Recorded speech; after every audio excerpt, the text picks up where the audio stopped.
Hello and welcome to Xena Warrior Podcast. My name is Vera and I'm joined as always by my two radiant co-hosts, Katie. Hello.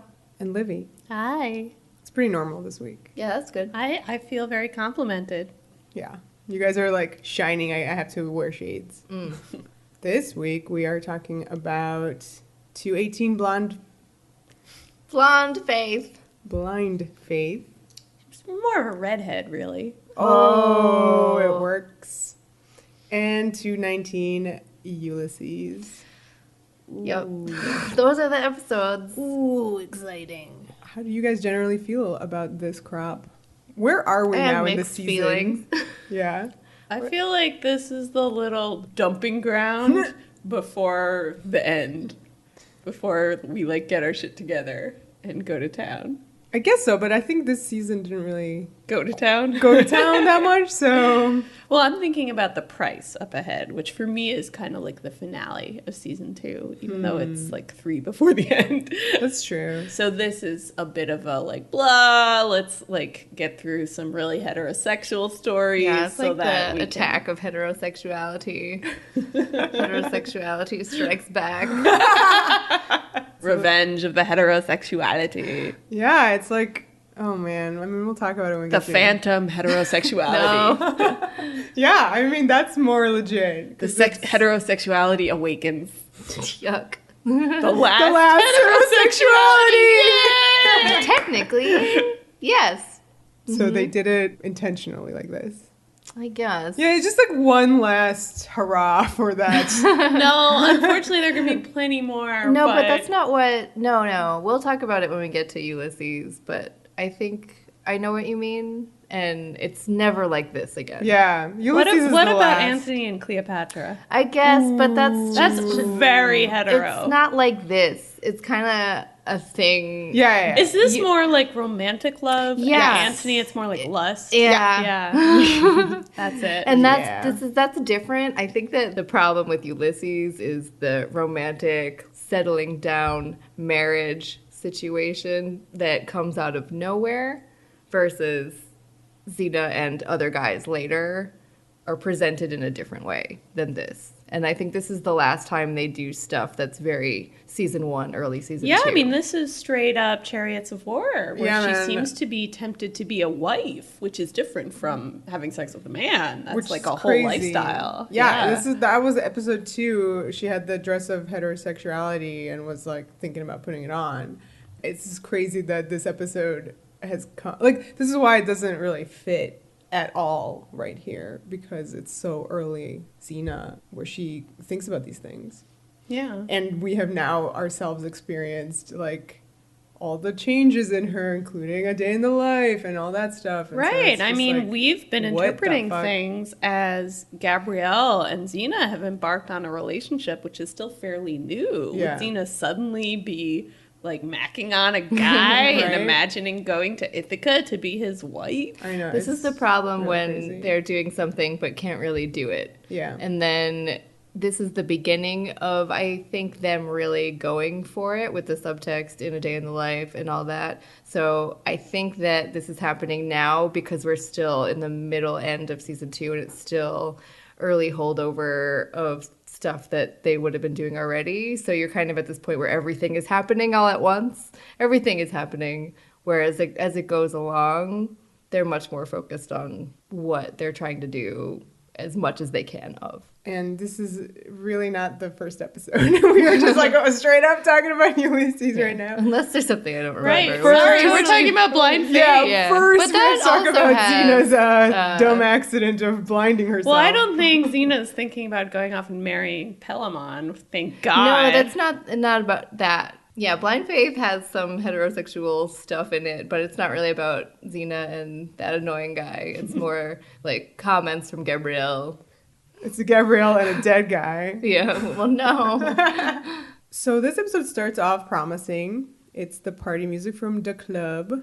The club. We missed you, the club. I don't quite understand why it's happening now. 'Cause yeah. It's just No like idea. a marketplace. Yeah, they're just going into a town. It's just like capitalism party. And I love Xena's first line, which is, good, there's a tavern. I'm hungry. That's because Gabrielle stole all the food. She's literally eating an apple right in front of her face. Yeah. Like, she's not even like, hey, would you like a bite? Like, no. She's like, oh, okay. She's like, Munch. I just want to shop. Why do you want to eat? Chomp, chomp, chomp. Yeah, she's looking for deals, a nice haggle. She got to get it out of her system, you know? So do we think Gabs loves money more than food? Well, I think if she's hungry, then no. So she has an Because she's apple. eating the apple, she's ready for a bargain. Xena goes to eat and leaves her there to do her thing. And so she just like jumps right into it. There's like a stall selling Egyptian scarves and she's ready to go to town there. I hate haggling. I find Me it too. so stressful. It's awful. He's like, 5 dinars? I'm like, yep, here you go. 6, would you like a tip? Yeah. And here's what's weird to me is like at the end of the haggling, he sells it to her for 2 dinars. And he looks really happy about it. Like Well, it probably wasn't Because it worth wasn't 2 worth dinars. one. It wasn't even worth one. I mean, what is Yeah. this scarf? Yeah, she put it in her face. I was a little worried about it. She was just like smelling it. I was like, ooh. So But yeah. she was pleased with herself, so it's okay. Yeah. As long as Yeah. everybody's happy. I mean, it's really awesome when you do get a deal. I Sure. have to say. But it's just really stressful getting there. Speaking of really stressful, while Gabs is doing her haggling, a guy looms into the foreground of the shot, and you know she's being watched. I actually didn't know that was for her. Oh, you thought it was like I a thought Xena it was thing. like, yeah, this goon comes and I was like, oh, he's looking for Xena and he knows Gabrielle's with Xena. Yeah, but alas, no, they attack. It's always nice when there's a fake out, when you think this is about Xena since she's the hero and actually the target is Gabrielle. Yeah. It's always nice when Gabrielle gets to be important. I thought this was actually kind of scary. This whole business too. of getting Gabrielle and then like selling her. I thought it was really Human legitimately trafficking, scary. as we've established, is very upsetting. Yeah. Even our bulldog hates it. And it's like really awful because it's a constant problem for Gabrielle. She's constantly getting grabbed and Well, almost sold or sometimes sold. That feels very true to what being a girl in this time period would be like, which is that you're very vulnerable, especially when she appears to be traveling alone, as she is here in the marketplace without Xena. Xena's pigging out while Gabs is being my God. grabbed by these dudes. She really is. She comes out of that tavern and I love the detail she's picking her teeth. Yeah. She really had a good, nice meal there. I do love that Gabs fights back. Yeah. She isn't just grabbed and dragged away. She's grabbed and she gets out the staff and she manages to kind of hold her own for a few minutes. And that's shot really well, this like tracking shot as she runs down an alley behind the stalls and then once again gets grabbed and taken. But you feel by like our hero goon for this episode, head Palamon. goon. What do we think of Palamon's look? All right, so he has, you know, the whole leather getup, and he has short blonde hair and a big old scar. Big ol' scar, like Yeah. really deep, like Well, more it's like a like- seam in his face. I like looked for the zipper. It's like Callisto's, you know, post-fire scar, like that goes all the way across, you know, the nose and all that business. And I guess from this, you are to assume that he's been around, he's seen some stuff, he's hardcore. Yeah. He also has a chin hair situation. Does he really? Which is really unfortunate. You probably blocked it out because it was just that silly. It's just a single stripe down the middle of his chin. Oh no! Are you sure that's not his like the dimple, the chin dimple? Nope. He's obscuring the chin dimple with, With this the- with the stripe of The hair. landing stripe. It's the chin Brazilian. Xena's looking for Gabrielle now, and I like how this is done because the first thing she sees is her staff against that alleyway, and then like her bag and stuff, And her shawl. Don't forget Oh, the the shawl. poor Egyptian prayer Oh, that's scarf. so important. I bet Xena didn't even pick that up because she didn't She's like, realize "This is that garbage." belongs- So Gabs just threw 2 dinars away for no reason. Is this where we heard how much dinars were in that purse, or is that a different episode? I didn't register this moment. There was maybe it was this one because like that purse was filled with dinars. They're loaded. They have money somehow.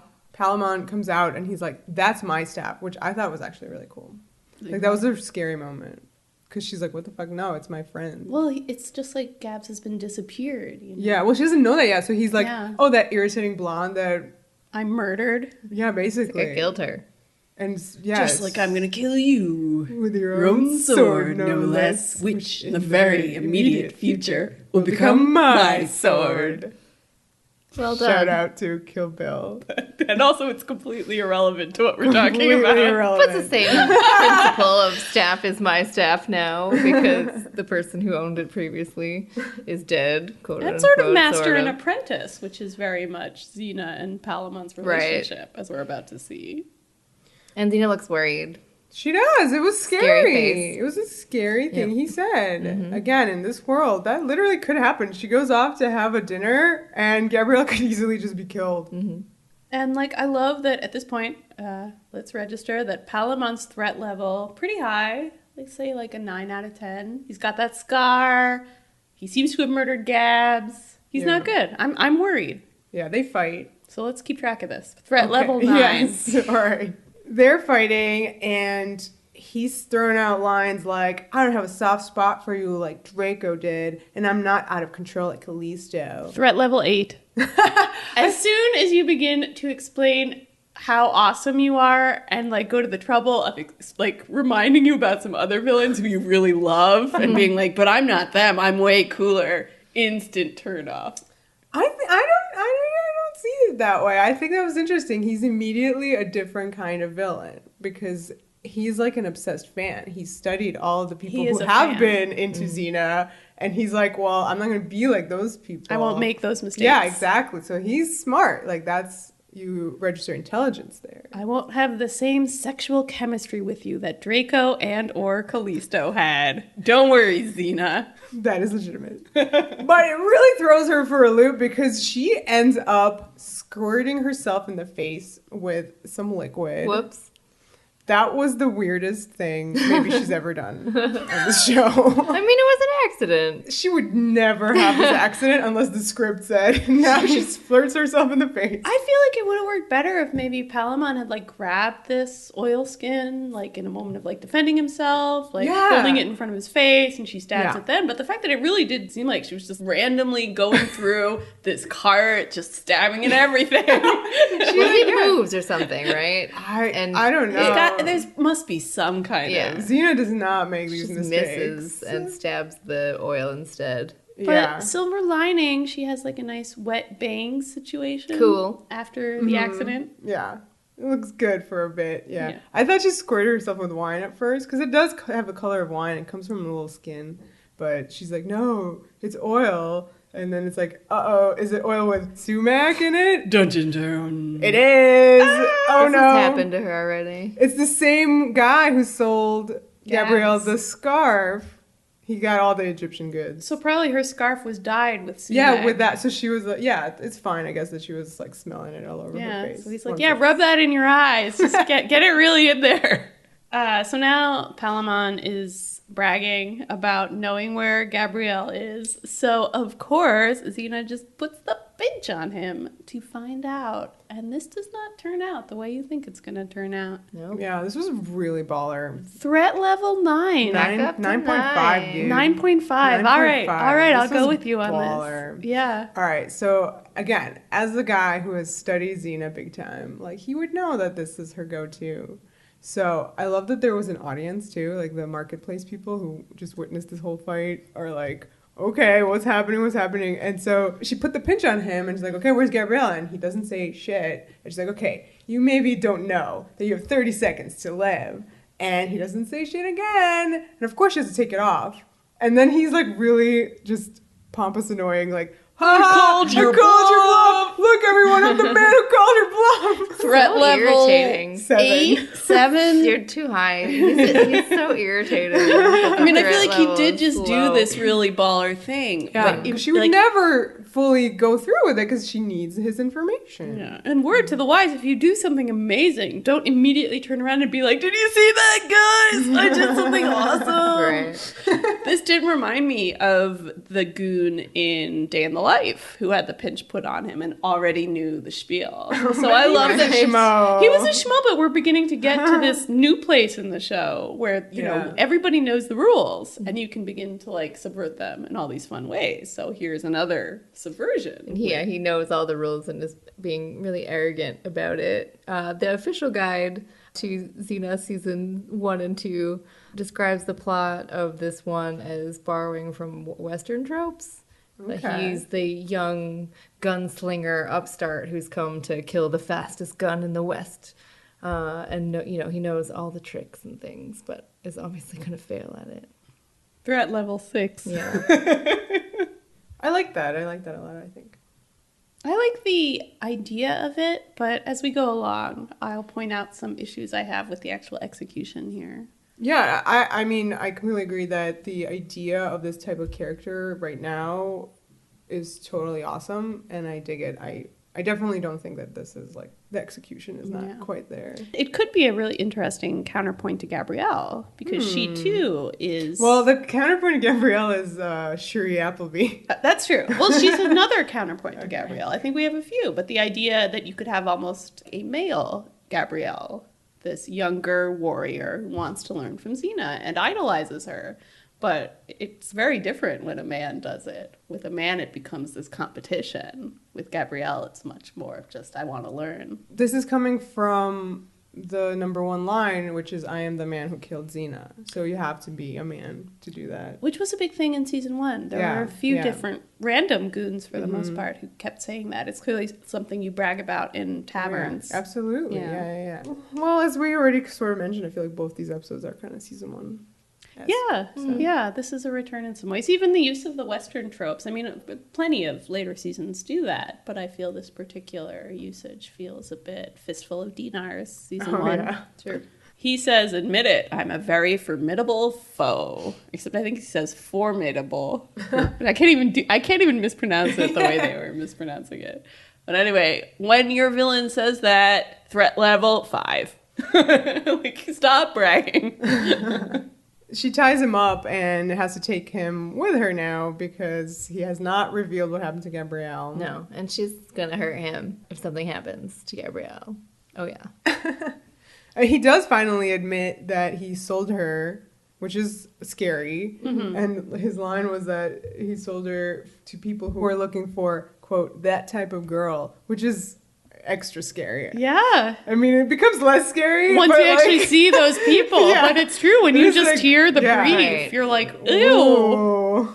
So that type of girl is very specific because it is a girl who literally looks like Gabrielle, as we come to find out from a close-up of an amazing oil painting. This is the only hint we have in the Xenoverse that there are Gab's clones, like the Xena clones. What about Solstice Carol woman? She didn't look exactly like Gabrielle. We saw her. What about the painting, though? Wasn't there, like, close-ups of paintings? I feel like we get a lot of paintings quite like that this look one like that Gabrielle. was just a painting of Gabrielle, basically. That is hanging in Lucy's house. Maybe not anymore, but at a certain point. Wait, what is? That painting. She said she kept it. Of Gabrielle in the, like, medieval dress? Yeah, like all the... That was a very sweet painting. I thought that was really nice. She still has it. Yeah, let's say. I hope it's over her fireplace.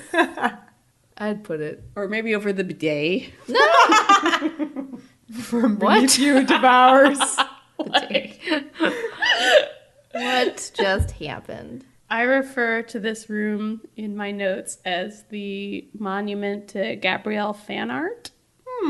Yeah, there's all sorts of paintings and then also a lot of like ceramic busts. We meet our villain of the episode, who's got a kick-ass goatee. Palamon wishes he could grow facial hair like this. Apparently he can't because he's a kid. Xena keeps referring to him as a kid, which is like already a problem because he is a man. Yeah, and the They're costuming like seems to suggest man. That big ass scar, leather. Yeah. But really she understands he's supposed to be his smaller. attitude and how she's clocked him. Like if he was played by that guy who played David, like that I think is what they're looking for, like a younger looking upstart kind of guy. But the fact that he is, I don't know how old he is. She might just be being condescending. because she's clocked him already. I guess. I think there's some mixed signals with Yeah. the way the character is presented, which is one of the problems I have with him, is that he looks like a real badass and starts off the episode seeming like one and very quickly tumbles down the threat level. And yeah, every time she calls him kid, he's knocked down another point. He's at about 4 now. So, but anyway, back to Gabs and her amazing fan art collection. Yeah, so there's like all these busts and stuff. One of them looks like a Klimt, right? It's full of like gold background. And then the busts were described as busts of a innocuous blue-eyed blondes, which I thought was really funny. Yeah, poor Gabs, innocuous. That's not very nice. And they do that play, as mentioned earlier, about her being more of a redhead, jokingly. Yeah, which was silly. Anything to get out of this situation. So she's supposed to be married to the king of this kingdom, King Solus. And she's like, what is happening? This is crazy. You mentioned the advisor. He is, to me, I'm going to call him Haman, because that's kind of what he seems like. He is rocking a full-on Haman aesthetic. Yeah. Yeah. I wish we had rattlers that we could just rattle right now. But yeah, so his name's Apex, and he's the worst. We also meet Vidalis. Sassoon. Vidalis Sassoon. What is he? His job? Well, his job, yeah. Is it a specific always to do this, or like does he have another job? He was trained in a finishing school, so I feel like he's there to teach etiquette. So his he's job. there. Like currently, he gets these queen to bees, and he's supposed to like teach them how to be a lady. Right. Gabrielle isn't having any of this, but then she sees a statue of the king. Yes, she does. Oh boy. This is shot sort of from behind, so you see the curve of the statue's butt. She's just staring up at it as if transfixed. And we're very confused by that. And we're very confused. And here's where the return of the heterosexuality comes in this episode. It's just odd asides and through lines about Gabrielle, and her making this comment about the king is just, it's weirdly, I feel like not in character with her. It is big time not in character. Yeah, like, I mean, she's obviously been married. You know, she's had her boyfriends of the week, but she's never really expressed interest in physique before. So it just struck me as odd now in season 2 where we are. Just gotta throw a dick joke in there. Yeah. And then there were more in the shooting script, but that don't actually make it into the episode, where later handsome servants are supposed to come bring her food, and she makes a joke that has to do with grapes, but in the show she only cares about food, as we know, and didn't really like come across as being interested in the guys. This is totally out of character. It's like it's the equivalent of next episode in Xena. Like at this point, she would not be paying attention to the king's dick. Like that's crazy. If I were her, I would be way too busy being weirded out by all of these doppelgangers, right? Like on the they all walls. look like you, girl. That's like some like gothic horror story nonsense. Yeah. Like that's freaky. Yeah, and then so like the point of Vidalis is that he's supposed to make her be a lady, as mentioned, to present her to the court, who has to approve of her. This court has insane rules. Yeah, so the king could marry her. Like otherwise, if the court's like no, then she can't be queen. It's like when you have to go in front of the condo board, or else you can't have your apartment. Exactly like that. And there's paintings of you everywhere. It's just, yeah, it's really rough. Meanwhile, Xena is starting to get some blurry vision. Uh-oh. She's already been blinking weird. I mean, we're suspecting based on the title of this episode, maybe. But yeah, so right now she's starting to like really feel the effects of this stuff that she squirted in her face. Yeah, blurry POV.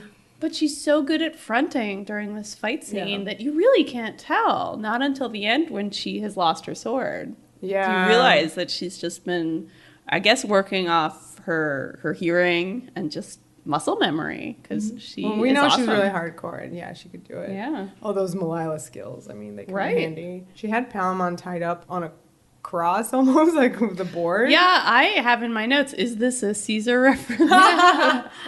So she's forced to free him because these goons attack them, and like she needs his help to fight. So it's like a weird, you know, as soon as they dispose of these goons, he turns to her and he's gonna fight her because it's their rematch. But he figures out that she can't see, so he's like, "Well, what's the fun in that? Like, I can't beat you now." Yeah, this episode very immediately turns Palamon around. These people, these goons who attack them, are supposedly his friends, but they immediately turn on him. So suddenly Xena and Palamon find themselves on the same side.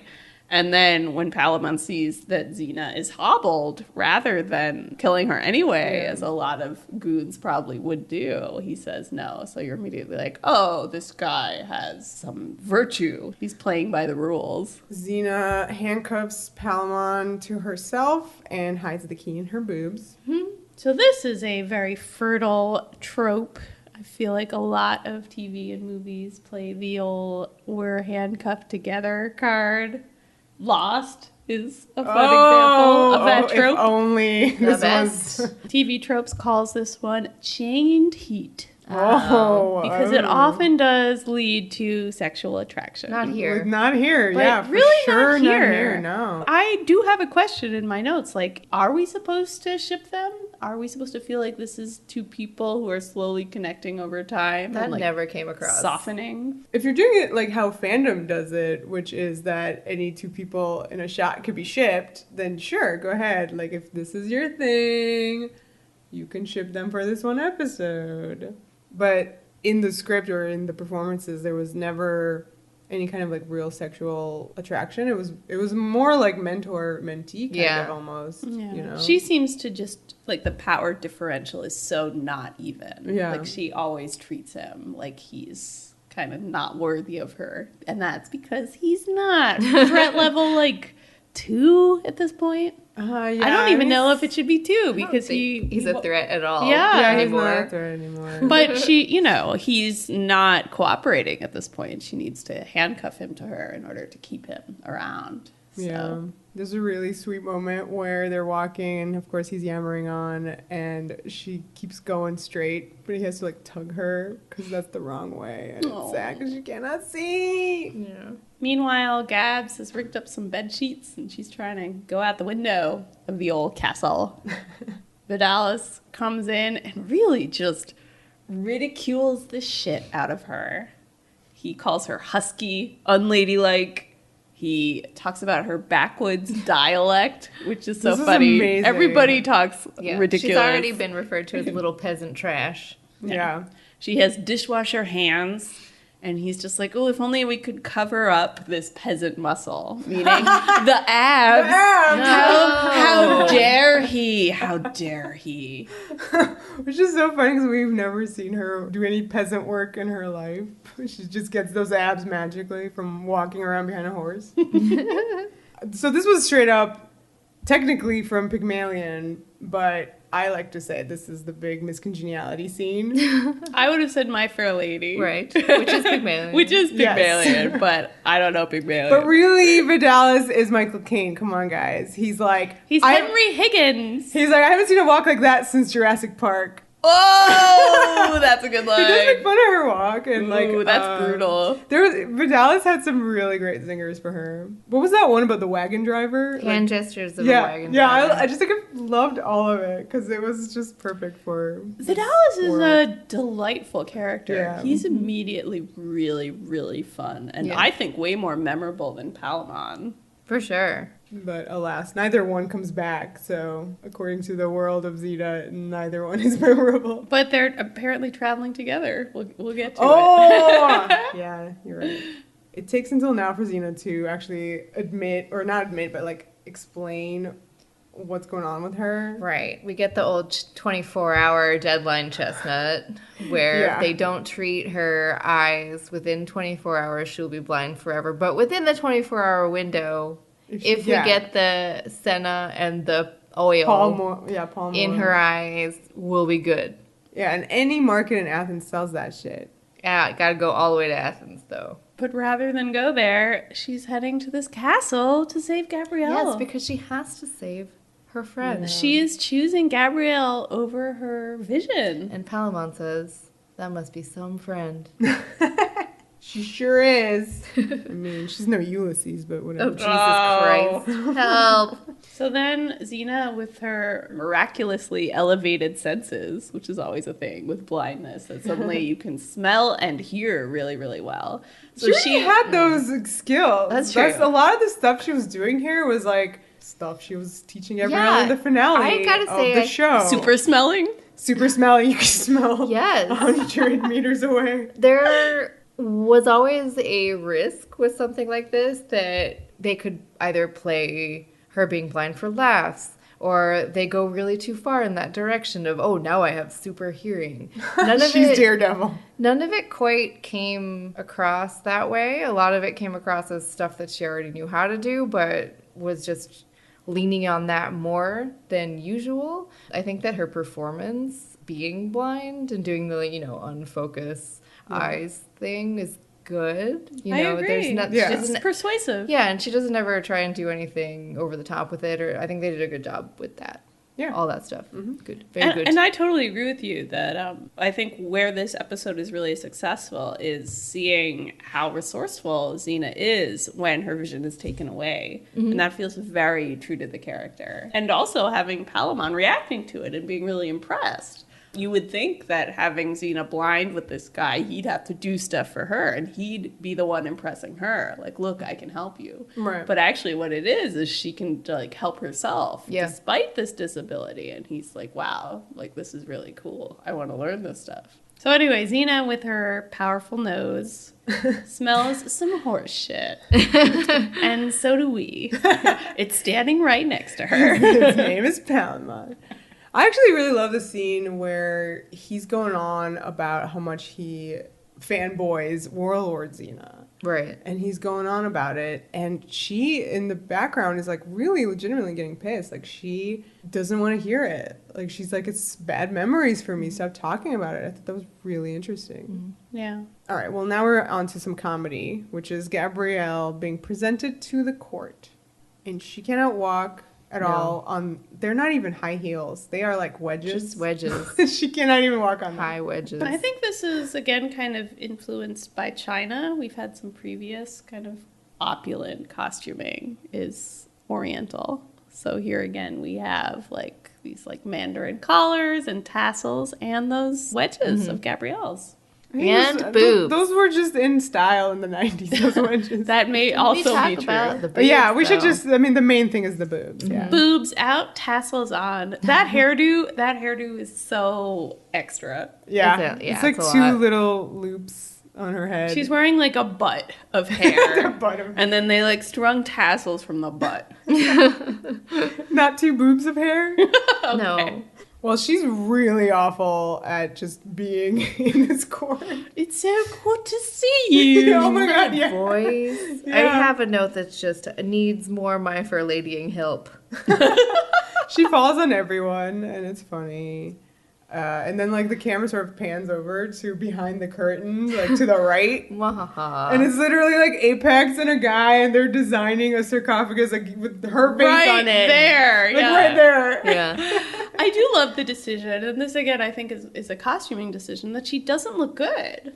It's a makeover where she actually looks much worse in the after. Mm-hmm. It's very awkward looking. It's silly. Yeah. It reminded me a lot of their costumes in their Cinderella episode. Oh. Upcoming. Yeah. So, very ridiculous. Just over the top. Yeah, over the top. Unlike something like My Fair Lady, where the after is supposed to be oh my gosh, she's so beautiful. She takes her glasses off. Yeah. Oh my god.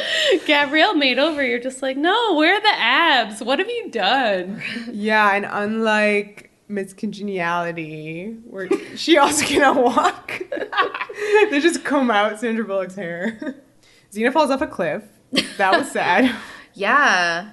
And she is going to save Palamon by cutting their handcuffs apart because she's both of us don't need to die. Yeah. And I'm just he's not worth this. Don't do that, please. That's how little she thinks of him. Threat level 0. I think it's interesting that Xena in this position, we literally, I think we will see her be on a cliff, holding on to someone. She could just chuck him up with one hand, right? But this guy's I can't hold you, Xena! Oh no, the branch is breaking. This speaks very well for Xena, that Yeah. she wants to save this Yeah. guy's life, even in this moment of duress, and he's been nothing but a shit to her. He sold her friend into slavery. Yeah. She don't care. She's going to save his life. She doesn't even like, all right, so she takes the key out of her boobs, she uncuffs herself, and she falls. And she's not even screaming like, save Gabrielle! You know, like, kind of, she's just like, oh, well, there goes. Yep. Gabrielle's in slavery forever. guess I'm just gonna fall to my doom here. And he's really mad. And I guess we're supposed to think at this point he's really mad because he doesn't get a chance to be the man who killed Xena. She just, like, died off a cliff by herself. Just like how she squirted herself with the dye in her face. Xena's her own worst enemy. Sure is. But she, happens upon some vines and does not fall all the way down. I was worried. Yeah, that was a rough one. And now Palamon consents to go with her himself. He doesn't need to be handcuffed. Yeah. He's just like, okay, I'm going to help you with Gabrielle. And in exchange, we're going to have that fair fight once your vision is restored. Yeah, and she's like, oh, fine. Fine. Is how I feel about this plotline. Well, we're back with Gabs and Vidalis. This is a really great scene. There's more miscongeniality business happening. I think this is where the wagon hands comes in. Right. He's trying to teach her how to have her hand extended for a kiss. Yeah. And apparently that's a really tricky move to get right. She just can't. It must flutter up like a bird. She hits him in the face. Yeah. And then they have this really great moment where they talk about, love and how she's like, I can't marry the fucking king. But she says it in a much better way. What are they talking about, guys? Gay stuff. They are, I think. Yeah. They are both talking about gay stuff. They're like, have you ever been in the position where you're expected to marry somebody who you're not attracted to because you're attracted to somebody else? And he's like, why? Now that you mention it, yes. I mean, she uses the word love a lot, which is great. She asks him if he's ever been in love, and he says there was someone. Yeah. Now, she goes on to do a speech, and this speech has caused a lot of debate since the words were uttered when it first aired. And she tells this story about being in love, and this is why she can't marry the king. And let's get the exact line. Now, when you think of that person, can you imagine being with anyone else? Well, now you know how I feel. I can't marry the king because my heart belongs to another. And even though I can't be with blank now, I'm not ready to be with anyone else. I would love if she said that with meaningful glance at the camera, blank. Now, children, there has been a debate raging since the dawn of time of whether she says them or him in this scene. 3 versions of the shooting script say him. With him now. Mm-hmm. When you listen to it, which we all just did very intensely because I forced you all to do it. Katie, locked us in a sound booth with headphones, and she was like, squeeze them into your ears. Squeeze them real tight. And just listen. Listen. Listen for the them. I don't hear him. It is 100% him. I know. And It this is has sad, been the but debate. we have to deal with People it. think that she says them. The script says him. The closed captions on Hulu say him. I'm pretty sure she goes with them. With them. I think because of however she decided to say it, it can be what you'd like it to be. Because I don't hear it. I don't hear it. And I feel like we know how they do their table reads, right? They're very into their characters. And she very much is in tune with Gabrielle and what's going on here. Who in the fuck is she talking about if she says him in this moment? Now, Vera, you have posited that she's just making up a thing to get out of this situation. And I feel like if that was the case, Gabrielle, as I know her, you would expect in the performance to see that. You would see her playing it like she was making it up, but in a way that the other person bought it.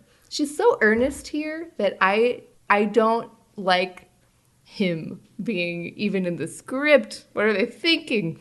I mean, it's there because she's selling it. She's making it up, not to Vidalis, but to the censors. That is who she's talking to. And that's why it's unintelligible.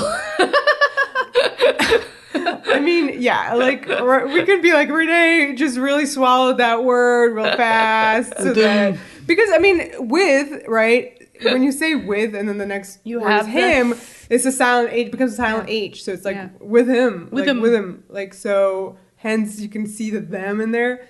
But if she was really saying them, because like Vidalis certainly only talked about a certain person, like you know what I mean, like they very were specific not to even say he or anything like that for him. I just feel like the way she played it so earnest and not as if she was making up a story makes me hear the them. I just think that it's okay. I mean, within the context of the show, it's really dumb for her to be like hiding the fact that she's attracted to somebody of her same sex in front of a gay man, like who's clearly talking about the same thing. The context is frustrating. Really frustrating, because I'm like, I can totally, if this was anybody else, I'd be like, she's making up a guy, but she really means Xena. Like, it's totally fine. Sure. That makes sense too, sure. But again, it's for the sense. I do love that this debate rages on. In this episode post on the Australian network site, there's a whole thing about this. I'll just read a little bit of it because I love it so much. It was meant to be a subtext moment, then she deliberately gave the vague them so it could be taken to mean a person from either gender. Problem with Renee's darling Texan accent is that no one could make out what she actually said with any degree of accuracy. When first this episode aired, everyone was duking it out, adamant that what they heard was right. I was told by someone who has ties to the Xena set that Renee said them. Shrug. So the debate rages on. Tell us what you think on the Twitter. It's totally them. Yeah, it is. And even if it is him, that just makes so little sense that I feel like you should interpret that him as being like some kind of pet name for Xena. She sometimes just calls her him. Just, oh, him. Well, the whole point of this discussion between Vidalis and Gabrielle about their one true loves is so that she could get info on where the king is. She could talk to him and be like, can't marry you, dude. And Vidalis is convinced. Yeah. He caves and tells her it's like the third door on the left or whatever. And Gabrielle goes on her merry way. By the way, I said that Xena and Palamon had that conversation about how he was fanboying her warlord days before, but it was actually now.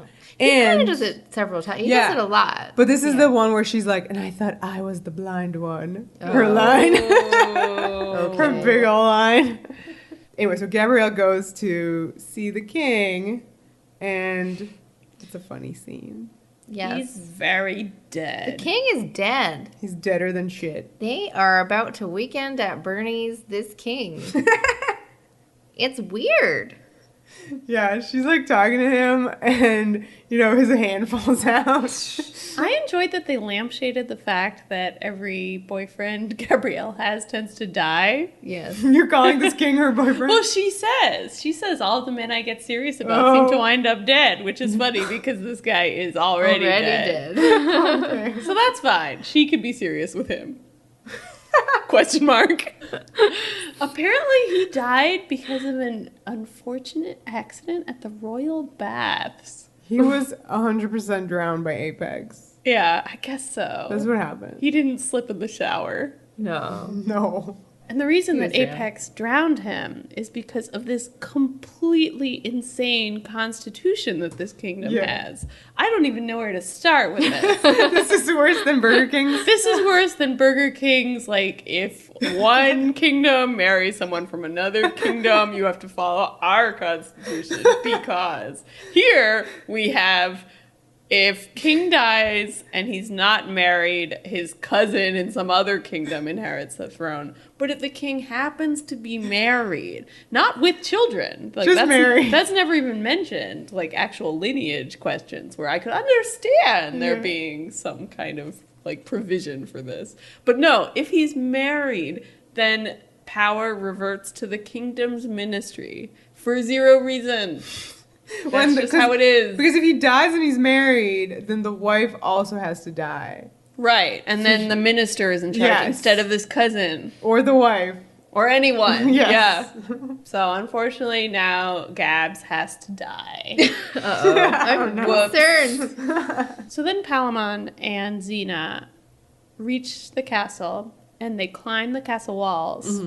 I love this shot. of them climbing the walls. It looked super good. Yeah. It looked like those stunt people were actually climbing a castle. I think they were climbing certainly a wall, and it was really legit. But I also love the scene, not for stunt purposes, but because Palamon would steady Xena's hand when she would reach up blindly for like a rock, you know. He kind of like massaged her fingers. It didn't look that helpful to me. I liked it. He was like, I liked this the is principle one. of what was happening, though I did agree that it did not quite look helpful. I think I would. Every time, it was kind of more like ensuring her that it was the right. Yeah, but move. each time it was the right one. Yeah. So like he technically didn't need to be doing it. Vera, do you ship this? I don't ship it, but I think I have a soft spot for this kind of relationship.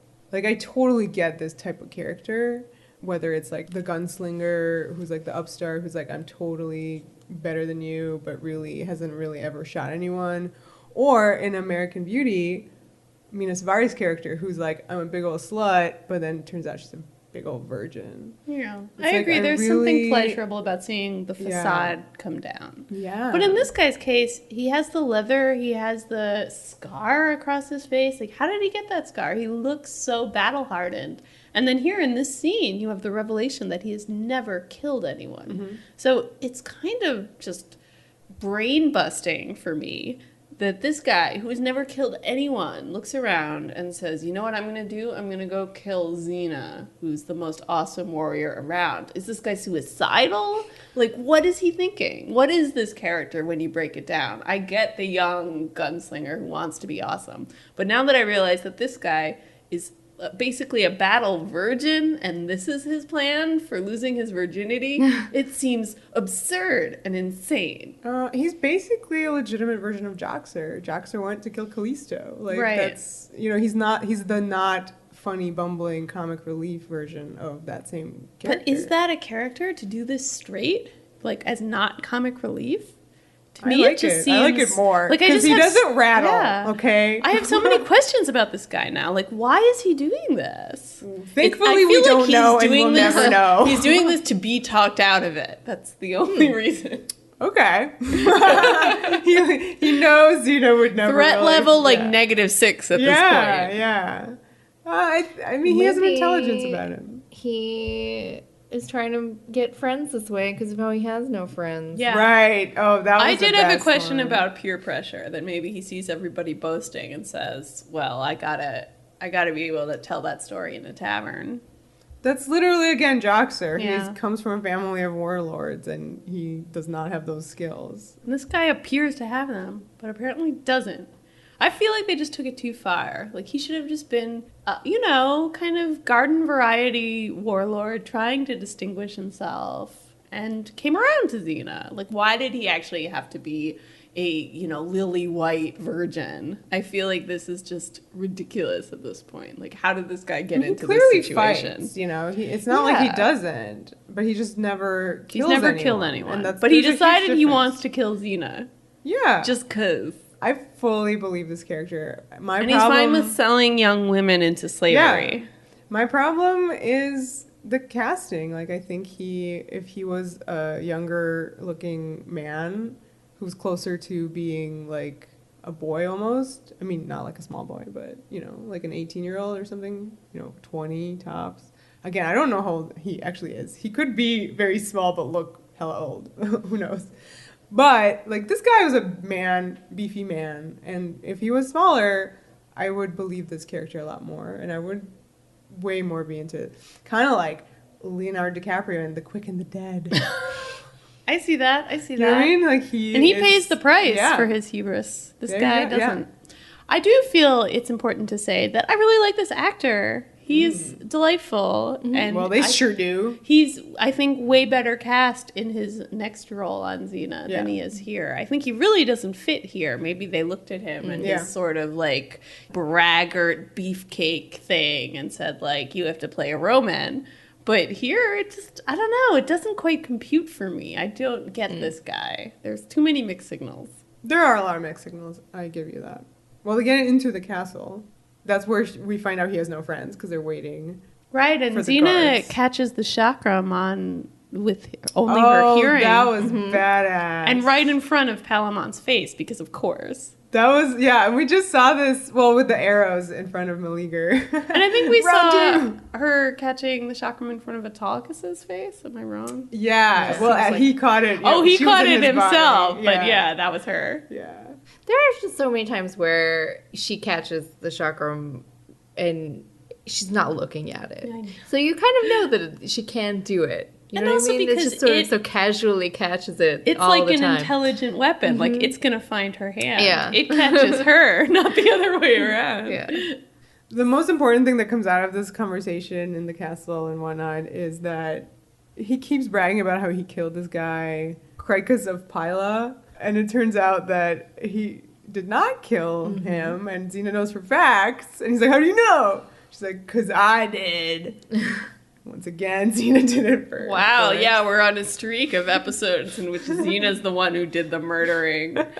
I really liked her line, we all eventually become what we pretend we are. Yeah, that's a really great I thought that was really insightful. And if you think back to Destiny, where she was the young upstart kind of pretending to be a badass pirate. I mean, she was a badass pirate, but that's exactly what she's saying. She wanted to seem really amazing and impressive and cool. And by pretending, she became that. And by pretending to be, you know, without feelings, all she cares about now is death. Yeah. She became that. I mean, that's the real one. That's the big one. So Xena knows how this line between, like, what you seem to be and what you are is really thin. What's Xena pretending to be now? Oh, a nice lady. And succeeding. Yeah. And succeeding. We mentioned that he has no friends, and they're talking about rescuing Gabrielle, and she says she'd give her life to save her. And, you know, Palamon's just like, nah, friends make you vulnerable. And just the way he said that, we were all just like, yeah, that's why you have no friends at all. Yeah, because you don't want them because of you're going to be vulnerable. Not because you're annoying. Weekend at Bernie's wedding. Yeah, that's happening now. Wedding at Bernie's. Yeah. Wedding at Bernie's? What? Wedding at Bernie's, the new sequel. It's Bridesmaids meets Bernie's.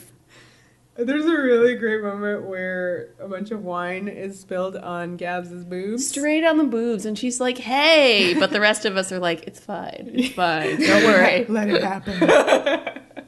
She's gagged. That's also a thing that's happening. And the king is propped up really intensely. Yeah. It's really... His eyes are open. Yeah, it's really intense. I mean, it's scary. Like, I kind of go back to that gothic horror romance that Gabs is in. This could have been a really freaky episode. This situation is not okay. No. It's about to get worse. Yeah, so they're married on this, like, balcony. And then the court, which is made out of lords and ladies and you common people, is below, and they're like, yay, it's legit, they're married, and everyone's like, yay, great. Go on your honeymoon. Yeah, and then they like take them to the next room, which is the royal crematorium. The Royal Crematorium right here. Right next to the wedding chamber. Like, that's dark. That's some nihilistic shit right there.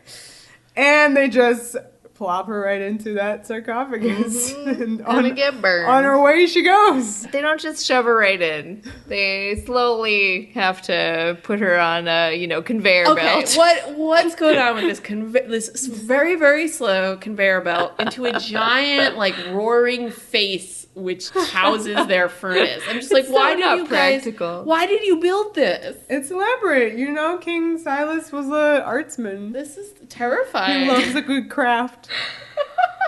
Good thing it didn't look like her. Can you imagine if the crematorium face was like Gabrielle face? No. His sarcophagus goes in first, and hers is chained up to his.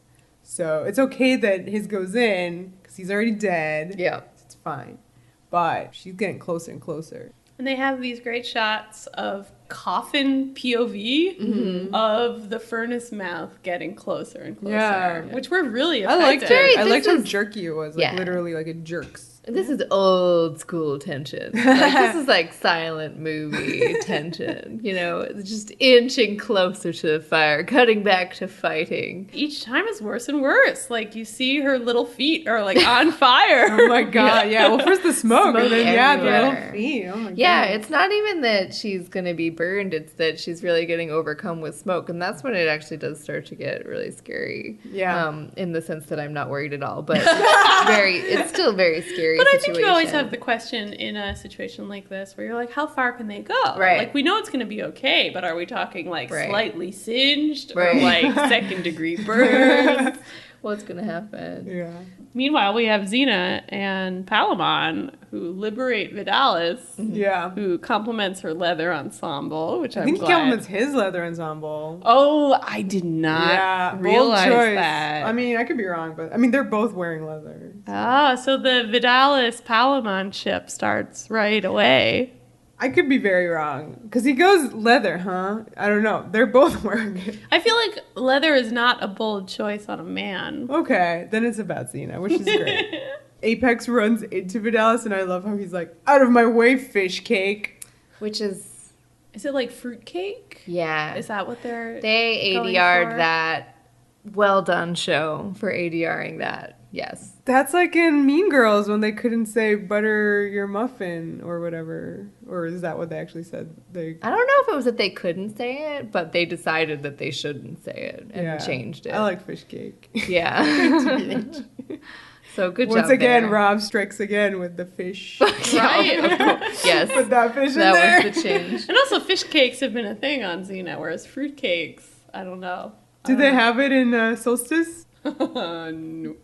No fruit cakes have been invented yet? Okay. I do love that Vidalis bonks him with his torch. Yeah. That Vidalis gets to be involved in the action, which is really cool. And then Apex has the most dramatic fall ever on screen. He gets so bonked. He's all bonked out. All right, so Xena saves Gabrielle. It's the greatest. She is cooked in there, though. She is so smoked. It's just a steam explosion when she opens that sarcophagus lid. And then because she can't see still, for some reason it takes a while for her to find her. When they're being rescued, there's lots of Xena, Gabrielle yelling. Yeah. That's always great. Gabrielle's get increasingly sad because she's getting smoke inhalation or something. And their little reunion here is really sweet. Xena looks really upset. Well, she almost had her best friend, quote unquote. And also she's blind, Burnt. so she can't really tell what shape Gabrielle's Yeah, she in. can't. And then so, Gabrielle is finally just like, I'm okay. And she has one of those reactions that I always think is really great, where she starts by saying I'm okay and sounding fine about it, and then has a second I'm okay where she just breaks down because that was a really terrifying situation and she almost died. And it's very realistic. Yeah. To, like, I'm fine. No, I'm okay. I'm really fine. It's very sweet. It's a nice little moment.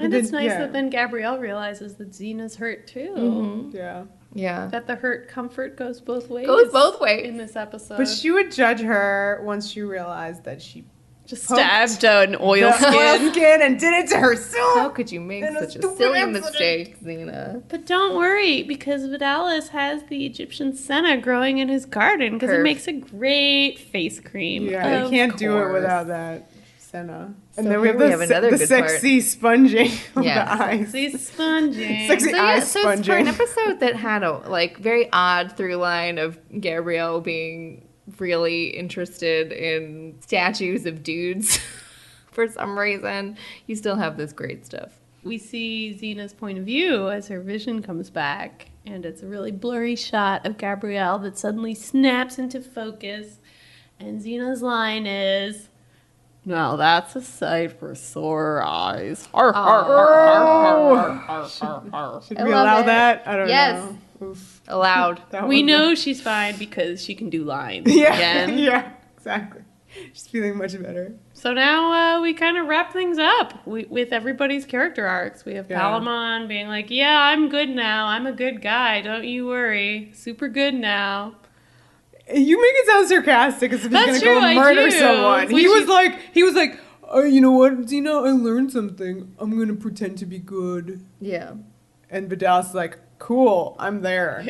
I want to go to there. Yeah, exactly. And then for some reason, Gabrielle says he's attractive when he's not kidnapping me. Like, what is she on about? Yeah. In this episode. Yeah. Writers. Had a hit of the hetero bong Let's get rid this of this. week. I do love that Vidalis goes off after him and that Gabrielle encourages him. Like, that you're explicitly connecting sidekicking with a kind of... Gayness? Yeah. Yeah. With the gay companionship thing. Like, It's pretty great. This is the way for you to kind of be socially accepted, like, as a companion to someone of the same gender as you. So it's making comment on Hercules. Maybe. Maybe. Well, this last scene is just really fun. Oh, it's so cute. This is probably my favorite part of the episode, where Xena makes fun of Gabrielle's curtsying with an equally terrible curtsy. That's supposed to be a good curtsy, I guess. Didn't she learn that in Burger King's castle from Diana? Like, didn't she learn how to do Probably. this stuff? But Like, badly. That was the joke in that episode. And she continues to do it badly, but I guess Gabs's curtsy was so wobbly and terrible that she's like, oh my god, I've never seen a curtsy so good. But Xena's doing all these things sarcastically, which is really funny. Sarcastic. Sarcastic Gabrielle hates curtsy, sarcastic wave. You can just tell that Xena's so happy to not be blind anymore, that she's gotten really punchy. Yeah. It's super cute. It's really, really cute. Well, that was a really great last beat. I hate you in a good way. Oh. Mm-hmm. I gotta say, I kind of like this episode. Mm-hmm. I know it has issues, but I think it's like a fun one. I think it has a lot of good ideas, and definitely the final act I remembered very vividly from my first watch, the whole Gabrielle in the coffin. Yeah. Oh, That's memorable. Worth it. Yeah, it's good stuff, exciting. But this is literally what you would call a standalone episode. Like, this is just... Sure. There's nothing about And the this. fun part of standalone episodes is that you can kind of ignore them. Yeah, exactly. Scheme of things, such as the next one. Oh, Yeah. jeez. Which Exactly. we put That's in the not trash. only a standalone, that's just like part Apocrypha? of some other show. Yeah, that's Xena Apocrypha for sure. You're like, they didn't actually this make happen? that. I just hallucinated that episode. Whoops. Wow. Okay. Now it's time to talk about 219 Ulysses, written by R.J. Stewart and directed by Michael Levine. What happened? RJ. I'm going to call this the second worst thing called Ulysses. Sorry, James Joyce, you're still first. That's some modernist literature shade. Fine, but I like Ulysses from Earth 2. My favorite program from the 90s besides Xena. I don't have a Ulysses reference. I actually don't. He's just a kid on it. His name's Yuli, but Oh, he's that's clearly cute. supposed to be Ulysses. I think Xena should have had a pet name for Ulysses this episode, and it should have been Yuli. Or just like you, which is what I call him. You. Oh, you. Here's a question for you. Why is he Ulysses and not Yeah. Odysseus? It's really strange. I'm trying to look it up while we're doing this, but I wonder if it had to do with the NBC miniseries The Odyssey, starring Armando Sante. Oh, so you're seeing if it aired around the same time as Yeah. Xena, and they're trying to distinguish themselves from it. Maybe. Or if one was influenced by the other. I mean, I don't think that Xena did it first, but I think that the NBC miniseries did it first. In which And they were case- like, we want to do that, but like we're going to call him Ulysses. It is weird because you have like Poseidon this Yeah. episode, the Greek name, and for some reason Yeah. Ulysses goes by the Roman name Yep. for no reason. Yeah, I mean, only Cupid so far, right? Has Yeah. been like, Right. besides Caesar and all And I those feel guys. like Cupid, that was easily explained, where it's just much more recognizable. But this Yeah. is like the reverse problem. Right. Yeah, I want to call him Odysseus. Ulysses just makes me think of Joyce, Yeah, I which don't is know. a confusing connection. I mean, he is, for all intents and purposes, Odysseus. Like, it's just straight up the Odyssey they're talking about. There's nothing special, like, Aeneid-ish Well, about I it. feel like they're actually doing a really bad job of the Odyssey. Because, like, for me, Odysseus / Ulysses is, he's a trickster. He's, a lovable rake. He should be like Han Solo of the ancient world. And this guy is milquetoast. He's so boring. He doesn't strike me as someone who, like, talks his way out of situations. He's very bland. I think we can all agree, and certainly Lucy does, that he was miscast. Oh God, yes. I'm glad Yeah. she feels that way. Wait. Yeah, there's a quote from her where she was like, I, just did my best trying to Yeah, sell let's that get Xena's this in exact love with quote. her. No. with him. I got this quote. Oh, I feel bad for Lucy. That's a tough gig now It wasn't as bad as when she had to act with Taurus, it sounded like, remember? Right. All she could talk about is his trick with his Yeah, tonsils. yeah, and that's yeah. all I have to say about that. Right. Yeah, here's the quote. The actor who played Ulysses was somewhat miscast. I just did the best I could to make it believable that Xena could fall in love head over heels with Ulysses without letting down my character. Yeah. Anyway, this is the number 6 Worst? Okay. Wow, I would probably Xena put it higher. on Whoosh. I would agree It that is- is for sure is one of the worst ones I ever. think it's my worst, actually. Wow. I can't stand I it. may Wait, worse agree. than clones for you? Worse than, yeah, like worse than everything. Worse yeah, than everything. it's definitely like like number 1 worst. the worst. Well, what about Death Mask? What's worse, Death Mask or this? I just don't care about that. I just yeah. obviously have placement issues with this episode that just are dumb. And yeah. It doesn't make sense to be at the end of season 2 where it is at, for sure. But it also has really great Gabrielle bits It that I does. don't want to, like, Death Mask has nothing. yeah, So- you're okay, fine. Death Mask should Maybe have everything. Yeah. Just by Yeah. having watched it so recently, it's just too fresh. And I'll revise this opinion. The production values on this episode are amazing. Yeah. Which, kind of like Death Mask, it adds insult to injury, where you're like, you think you're a great, memorable episode. Like, they threw everything they had at this. They, like, worked the hell out of that Yeah. boat. It looks Oh, yeah. fantastic. But it's all so dumb and so misguided. And as Lucy herself quite honestly points out, they just cast the absolute worst person imaginable Yeah. to play this supposedly key role. Yeah. Yeah. Yeah, I think if they had a better person, you might feel better about the events. If in it was the Armando episode. Sante with Lucy. I guess Sure. so. I I would guess be that's who into they were that. going for. But this is completely opposite him. Yeah, I mean, guy this is like- a nothing. He has zero charisma. You know what? He reminds me physically of Chariots of War guy. Like he has the like little hair. He reminds me physically of Taurus. Who should remind you of Hercules, who Yes, she is he's into. better looking Hence, than that, this you could guy. give this a pass. He has this like long horse face, and I just like. No, it's I not the think- same. It's not the same. I think this guy probably is better in would be better in roles that just like aren't this. Yeah. mythic. I mean, he is a character actor. Yeah. He does a lot of like random characters. I bet he's He's good not- as like the best friend of the hero. Dude, he's clearly a guy who's like lawyer of the week on a law show. Like that's what he is. He's not like massive. It's weird though because hero. we keep saying this, and it kind of sounds like Odysseus, lawyer of the week, can talk himself out of things, friend of the hero, But it's- like not classically heroic, but heroic in this other trickstery way. But you're this talking guy about doesn't Gabrielle, have really. that. Like those are skills that Yeah. Gabrielle has. I mean, honestly, I would love a Ulysses who is Where like it's just Gabrielle. a male version of Gabrielle. Yeah, Gabrielle with a comedy mustache. Oh my god, let's just have Renee play this. Then I would like this episode. Oh my goodness. Well, it starts with Gabrielle trying to get Xena to be in tune with nature. Yeah. Which is fun. Again, this is from the finale. Where she's Well- like, listen to this and that. Oh, well, this is slightly different. This Whatever. is a little bit. That's I what mean, I- I understand what you're saying. Yeah. I certainly thought of it, but yeah, this is just like, being at peace. Yeah. She just wants her to be relaxed.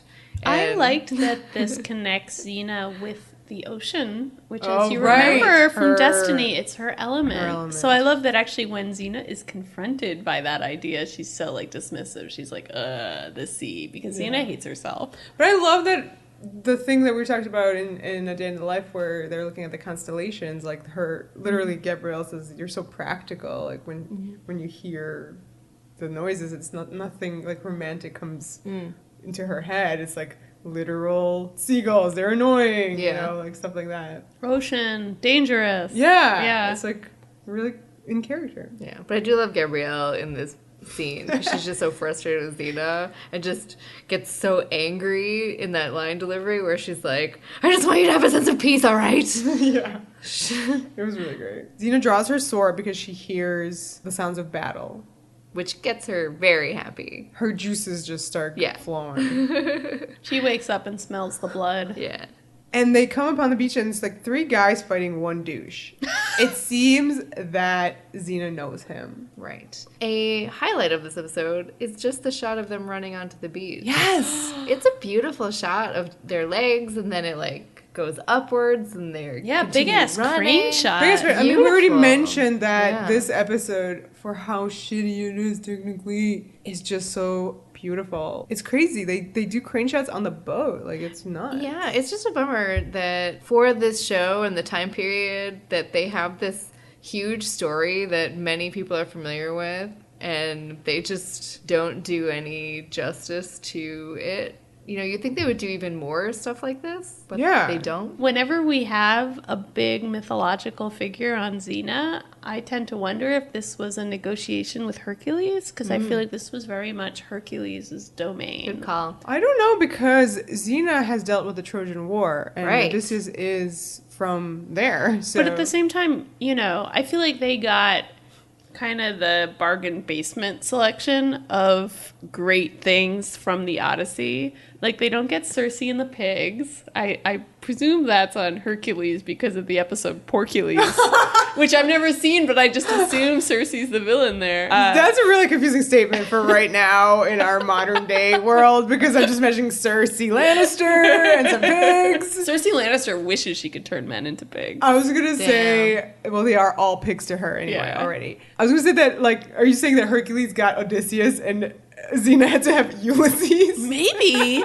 I do feel like, I mean, we've seen a bunch of these kind of famous stories you may know, Homeric legend, but with the Xena twist. Here, the Xena twist is simply that he's in love with her. That's it. That's the revisionist take. So they couldn't do this on Hercules unless they were like, he's into Hercules. I much prefer Trojan War feminists. They would do Hercules was one of the suitors for Penelope. That's like the Hercules version of the story. I see. bet. And I then bet he could string the bow, but then he really couldn't, because only Odysseus Oh my god, can. that's a great pitch for a writer's room. They would have totally done that. Well, we got what we got, guys. Let's talk about it. All right. So we have Xena just smelling the flowers, which means her not engaging in this battle and just watching. She's letting him fight the 3 guys. She's watching into him it. work this stuff. And I feel like a lot of this has to do with the fact that his costume is like slit down to the navel. That is Hercules' outfit, but blue.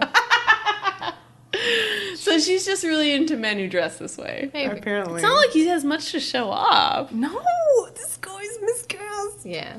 Listen, her actions here really made me think that she knew him, and that's like their thing. Because even when she runs up, when like 20 guys come, you know, and she's like, well, we have to help him now. She comes up to him and they're like, you ready? Yep, sure. Let's do this crazy flip together. Yeah, they're just so in sync. Yeah, and I was like, oh, they, you know, she knew him before the war. She like knows everyone 10 years ago, whatever. It's fine. No, It's almost like a romantic novel trope that I don't really like, which is when people are just like, boom, immediately in sync, perfect for each other for some reason that you don't explain. Yeah. Yeah. It's very lazy in the end as storytelling. It's just like, look, Xena's hot for this guy. We don't have to explain it. He doesn't have to be that awesome. She's just hot for him. Don't question it. Didn't she do crazy like joint flips and stuff with Hercules? Yeah. Yeah, so this is kind of like that. I think they're definitely using some Yeah. Hercules imagery. Like I said, long horse face. No, his face does not quite look like Hercules. Unlike Taurus. I don't think that this guy is traditionally hot, but I don't think he's an unattractive man like the way like Taurus is. Like he's just, Neither like, of these what? guys does it for me. No, that's true. They don't do it for anyone. No, but Yeah. as I just think that he just doesn't. He doesn't look like Seem the like same someone, face, yeah, But who is it's to true be that this I think character. he's supposed to visually remind you of Hercules, classic hero, and also like the outfit. Yeah, besides the crazy pants, like the shirt is definitely the same. Yeah, and the fact that he knows all these fight moves. Yeah. Like, oh yeah, the one where I pick you up and spin you around and you kick all Yeah. the guys, which is... I like the, GoPro type of cam on Yeah, the I mean, all of the stunty filmmaking, it goes to show again and again, like this episode is really well directed. It looks fantastic. Michael Levine did a great job. Yeah. The script is dumb. Yeah. They're doing all they can for a script. But RJ pretty much also agrees that Xena fell in love with this guy way too fast. Good, Sure, I'm glad. yeah, 'cause I'm it's glad true. he sees Yeah. that flaw in the script because it is a fatal flaw and the episode can't recover. Yeah, and I feel like I would have been like slightly more forgiving of it if it was early season 2. Yeah, or even season 1. Season 1 Maybe or early season 2. I mean, I get it. Like, I like that the Trojan Wars last so long that, we're still sort of dealing with that now. It's especially infuriating to me because if you came up to me and said, do you think Xena could fall in love with Ulysses? I would be like, oh yeah, he's like a lovable rogue. That's her type. She loves these douchebags. Her kryptonite is this kind of man. And this guy just isn't that. Sure. And it's not just the casting. I think it isn't written that way. No, He's it's written not. much more like a Hercules. He's written as a hero Yeah. because it's okay for Xena to fall in love with a big old hero. That's the only way we allow her to have sex. Or Caesar. Right.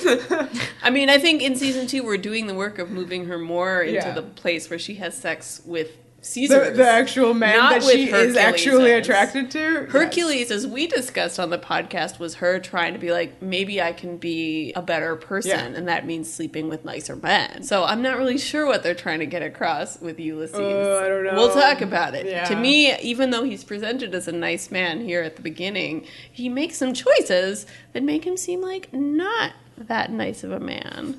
And not in the way that Homer's Ulysses isn't a nice man, just in a different, douchier way. Right. So we'll get there. Well, like I said, she saw a douche fighting on the beach and came to help him. Well, Gabrielle's hair looks really cute on the beach. And when Xena and Ulysses start talking to each other, at least the director is clued into the good stuff because Gabrielle is right in the middle of them, which is a very good shot. That was clearly planned Yeah. blocking. It was awesome. It happens a few times this episode. Yeah. Yeah. All my notes are just like, well, the beach is pretty. Her hair is cute. Every other thing is, I hate this. And it's, but like in a contextless way. So I don't even know what it's referring to anymore. I think maybe it's referring to the whole plot of this episode is that they have to help Ulysses get back to Ithaca because pirates are, trying to overrun it. They're sort of like following the plot of what the actual Odyssey / Aeneid is, where eventually like Penelope, his wife, has to choose a suitor, but he thinks she's dead. And Poseidon is like the, patron god of pirates. So he's helping them out. He has a beef with Ulysses because he blinded his son, Right. who is a Cyclops. Which is straight out of the Odyssey. Yeah. So here is our introduction to Poseidon. That guy from the credits We've with never the seen. In the Time of Ancient Gods. Poseidon, look at me. Never thought I'd see a day where a big boat covered my way. Believe me when I say. I don't know why I know the What song. It's them on a boat. It's Lonely Oh Planet. my god. Lonely Island. What are they called? I think that at the end of this podcast, you're just going to sing the whole I'm on a boat song. Yeah, definitely. Well, certainly like season now and maybe the next one, right? Because then they stop going on boats. No. Till Yeah, the we finale, can do it till at the end, finale. too. Okay, great. That's when she wears the flippy floppies. Yeah. Yeah. Yeah, that's exactly when she puts on her flippy floppies. Well, this was really fun because when we were watching season 1, right, you have the credits are made up of the first half of the season, right? So you're always looking for all your shots. There's the shot of the king, and there's the shot of like those two guys and the chariots, But and like Poseidon whatever. never appears. Poseidon never appeared because they only created him for the credits, and that was really interesting. And that was a good choice on their part. That they were like, we don't actually need this guy on the show. Because, of course, they made the credits when they wanted Xena, the show, to match Hercules. Yes. Yeah. and this big dude made out of water holding a cartoon Triton is not, it doesn't need to be there. They That's stick very to him as that way for this whole show. Like, out of all the Olympian gods, he's the only one who's a big old water monster, not a man. Would you rather he be like an animated King Triton? No, I would rather him... He could manifest as the big old water guy, much like how Hera manifests as a bunch of, like, peacock feather eyes on Hercules, but then she's a lady. You know, he should become a dude. Yeah. He's always this guy, He should be a dude on a surfboard. Oh my... I mean, I would love that. That immediately is that. better and more Into interesting. Yeah. But he's not like Aphrodite. No. You're making him a little Californian. That doesn't make sense Yeah, for maybe him. he's a traditional deep Maybe he could be like a voice. fisherman. I enjoy that they do this effect and then you get the credits immediately after, so it looks exactly the same 2 seconds later. But Except it made in me, the credits scene is like, we waving wanted the her to do sword. that. That wouldn't have been funny if she literally said her line from the credits. I do really love the moment that kind of takes the piss out of ridiculous giant Poseidon when Xena and Ulysses are kind of flirting about the fact that they've both blinded Cyclopses. Oh my god. And they're kind of whispering in each other's ears about this. And Poseidon, who's the third wheel in this exchange, is just like, "What was that?" He roars. I was like, it's true, dude. How can you hear anything from up there? And you got water spurting out in all directions. Is this where you see the crane shot? That's the Poseidon POV, which I thought was awesome. That was really neat. Yeah, you see them getting smaller. Yeah, that was really cool. They really well-directed used that crane. episode. Michael Levine's like a big director on this show. The episode that I always think of for him is Altered States, which looked amazing. We talked about it as a biblical epic, and he really does inject pure production value into the show. It always looks like $1 million when he's involved. Xena has to awkwardly be like, I know you were in the Trojan War, but I fought for the Trojans. And he's like, that's fine, we can still be married. So he goes off to his cave ahead of them or something, and just... Is it Gabrielle just pops in like, what a man? Yep. What's happening? What a man. Anyway. What a fine man. I'm on a boat, motherfucker. Look at me now. We're going to have to pay the Lonely Island. So. Not with that skill of singing. Zing. Thanks. You're welcome, I love it. So let's talk about the ship. You mean Xena Ulysses, the worst ship in the world? My favorite ship, the actual boat. Rob's favorite ship as well. It's a gorgeous boat. Yeah. I think according to Michael Levine, it was nicknamed Rob's Folly. That's the ship's name. So this is actually really cool. This episode is a folly, so I'm glad they can recognize that. I wanted to talk about how, so they actually go in the water to film. And there's an interview with Michael Levine that's like really detailed about the process. That is just so fascinating because nowadays, and I'm thinking of like something like Game of Thrones, right? Where the ship is in the parking lot. Right. And then they, remove everything around it via VFX. Or if you're lucky, you get a ship in the water. And then, you just remove the city behind it in VFX. Like here, he was like, well, we had to go 2 hours into the sea because otherwise you get, Auckland in the background. We got to wait that out. And then you kind of coordinate with all the rest of the ships around you to not be in your shot. Like, Wow. that's crazy. That's Like, intense. you don't get that. And what you're seeing is pure, boat on the sea. Like, it's crazy. It looks so beautiful. Yeah, and it it was looks like it's amazing. a proper functioning boat with that sail and it was everything. a barge, and the sail did work, yeah. Yeah, I mean, it is beautiful. And they have these shots where the camera kind of rotates around it. I think, like, the camera must be on another, like, a speedboat that's going around the barge. Yeah, it's beautiful. And, yeah, it reminded me of, like, straight up Titanic. Like, James Cameron in the house. Wow, not Pirates of the Caribbean. No. Let's get back to what's happening, which is Gabrielle is in disguise. My note here is help me. So you're not into... I was a little mad they didn't use her, like, go-go music soundtrack. You know? I hate to say it, but my note is problematic jar, question mark. Yeah, I think maybe just one. Oh no! All right, hold on. Yeah, I mean, I'm not exactly sure what they're trying to reference, but it felt a little bit like they were doing a thing, which was Like a gypsy thing. Yeah. romantic. Should I put it going enough for you saying gypsy? And just the fact that she's doing this weird belly dancey distraction for all these gross pirates. Wah. But it's like the last time we saw this was Xena doing her dance of the 3 veils or whatever, Right. and so she would, do the sexy thing and then like punch them. I mean, the point of this was that she was distracting the pirates, punching them off of the ship, and so Ulysses and Xena could get on the ship so they could eventually steal it. They also continue this, and basically at the end of it, they get rid of almost all of them. I liked one part where the like little scrub boy kind of tries to get in on the action or like help out, but then just jumps overboard, and that is Michael Levine's son. Oh, that's amazing. nice. That's really sweet. I love the moment when Xena first climbs on board and kind of catches Gabrielle's eyes, and they have this significant look while Gabrielle is gyrating, and Xena just sort of looks at her, and it's the one gay moment in this very heterosexual episode.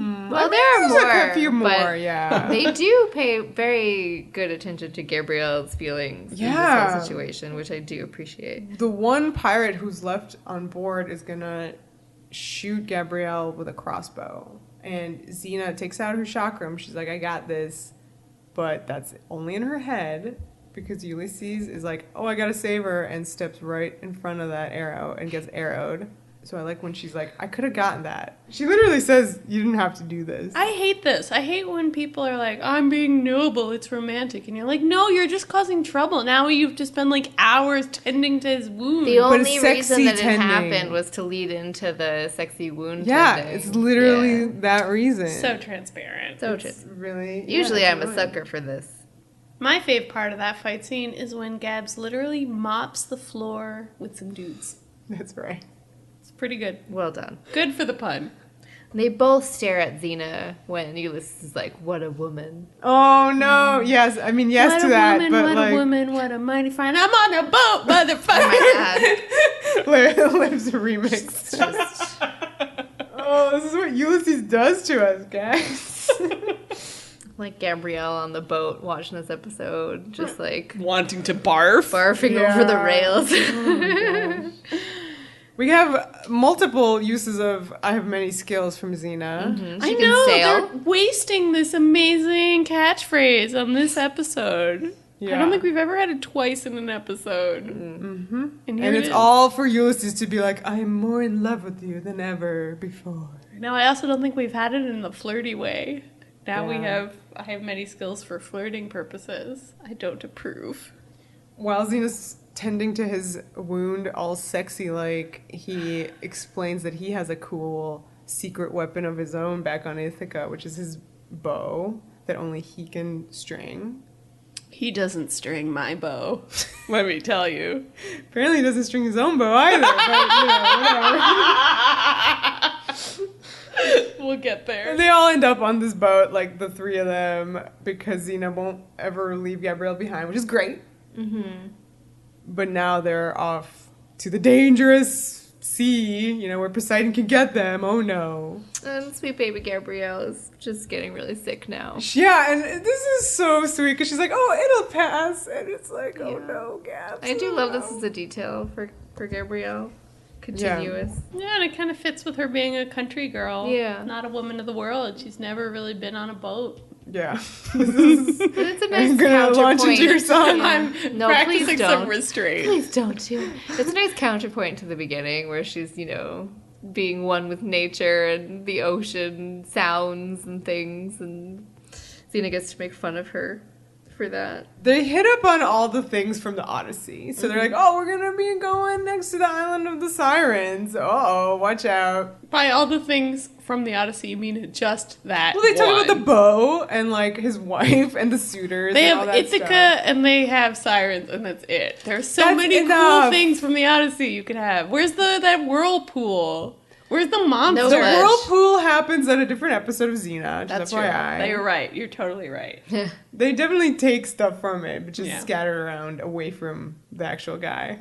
So they set up the big deal with the Sirens. They're gonna sing their song, and any man who hears it will steer the ship into the rocks. I'm not a man, says Xena. And then Ulysses says, yeah, I've noticed.